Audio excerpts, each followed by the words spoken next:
आप सबको मेरी प्यार भरी नमस्कार। मैं अंकिता अरोड़ा अपने YouTube चैनल पंचानन से। आज का टॉपिक है कर्म योनि।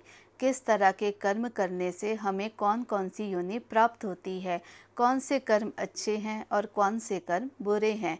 पशु पंछी नरसुर असुर जलचर कीट पतंग सभी उत्पत्ति कर्म की सहजो नाना अंग। संत महापुरुष उपदेश देते हैं, वेद अथवा शास्त्र भी यही न्याय करते हैं कि आप जो भी कर्म कर रहे हैं उसी के अनुसार आपको जीवन मिलता है।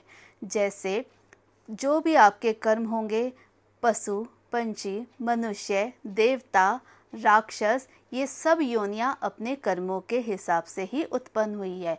विधाता ने किसी को भी जबरदस्ती कोई योनि नहीं दी है। जिसके जैसे कर्म थे उसको वैसी ही योनि प्राप्त हुई है।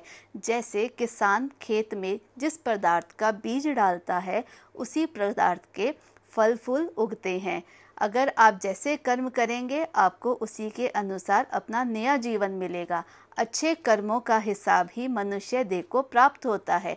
आप अच्छे कर्म करिए, ईश्वर की भजन भक्ति करिए, आप परमात्मा का अंश है और उसी से जा मिलेंगे। उन्हीं का रूप लेकर इस संसार में आए हैं। श्री राम भी एक मनुष्य रूप में ही आए थे। श्री गुरु गोविंद सिंह महाराज जी, श्री गुरु नानक देव महाराज जी भी मनुष्य रूप में ही आए। श्री कृष्ण भी मनुष्य रूप में ही आए। इसीलिए मनुष्य को बहुत बड़ा ऊंचा दर्जा दिया गया है। अगर आप चाहते हैं कि आपकी मनुष्य देह सदा बरकरार रहे तो कृपया आप इस बात का ध्यान रखें कि आपने कर्म ऐसे करने हैं जिससे आपको दोबारा मनुष्य देह प्राप्त हो सके। अगर आपको मेरी वीडियो अच्छी लगे तो लाइक एंड सब्सक्राइब करिएगा और कुछ बुरा लगे